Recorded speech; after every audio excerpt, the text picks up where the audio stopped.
Pemerintah menyebutkan bahwa banjir dan longsor yang terjadi di beberapa wilayah Sumatera akhir 2025 ini disebabkan oleh curah hujan yang tinggi. Tapi pertanyaannya, apakah banjir dan longsor itu murni bencana alam?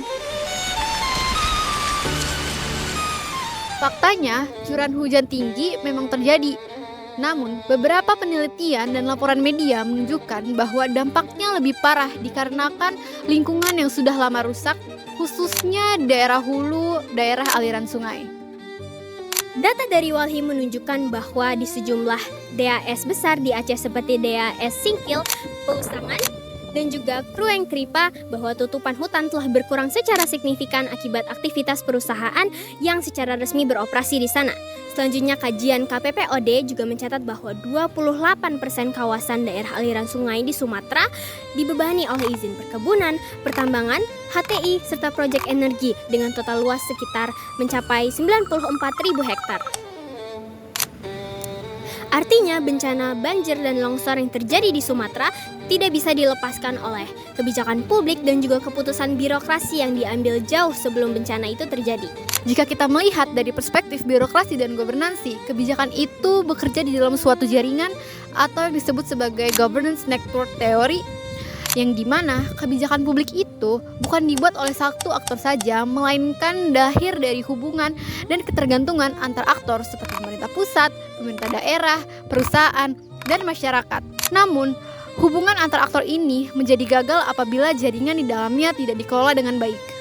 Dalam kasus Sumatera, pemerintah daerah memberikan izin regulasi tata ruang dan perusahaan melakukan aktivitas ekonomi. Namun, perlindungan lingkungan ekologis tidak menjadi tujuan bersama mereka. Mereka bekerja secara berdampingan, namun tidak benar-benar bersama. Akibatnya, tekanan ekologis menjadi menumpuk, terutama di wilayah yang seharusnya dilindungi seperti wilayah hulu daerah aliran sungai. Kondisi ini dapat dijelaskan melalui konsep rule inception red tape oleh Barry Bushman, yang artinya kebijakan ini memang sudah bermasalah sejak awal perancangan. Masalah selanjutnya muncul pada praktik birokrasi sehari-hari di mana banyak izin yang dinyatakan sah hanya karena dokumen administratif yang lengkap, sehingga kajian risiko lingkungan dan bencana tidak lagi menjadi pertimbangan utama. Fenomena ini dijelaskan sebagai goal displacement oleh Kaiden, di mana tujuan kebijakan bergeser. Birokrasi tidak lagi hanya bertanya apakah ini aman untuk masyarakat, tetapi hanya bertanya apakah berkasnya lengkap. Kondisi ini juga dijelaskan sebagai bureaucratic behavior oleh Thomson, di mana birokrasi berfungsi sebagai mesin administrasi, bukan instrumen rasional pembangunan.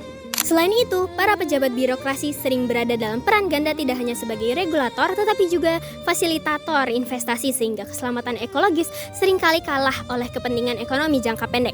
Dalam teori birokrasi, kondisi ini disebut sebagai regulatory captor, di mana lembaga pengawas justru terlalu dekat dengan kepentingan pihak yang seharusnya diawasi.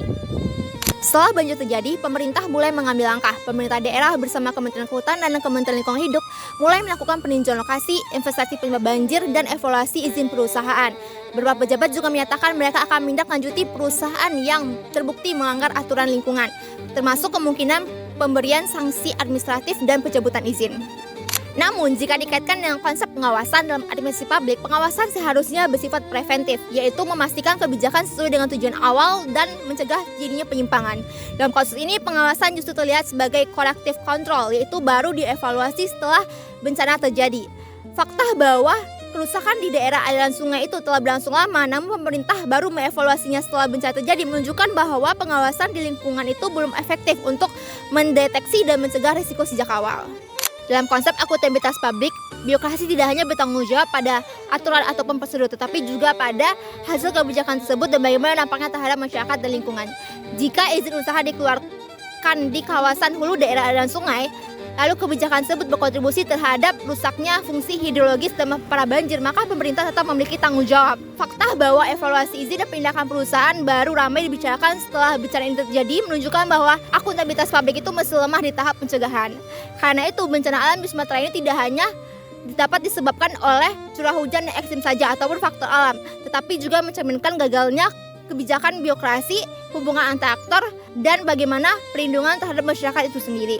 Video ini kami buat dalam rangka memenuhi ujian akhir semester mata kuliah birokrasi dengan governansi dengan para dosen pengampu Ibu Desi Haryati, Bapak Julian Ferdiansyah, dan Bapak Didit Nordiatmoko. Terima kasih.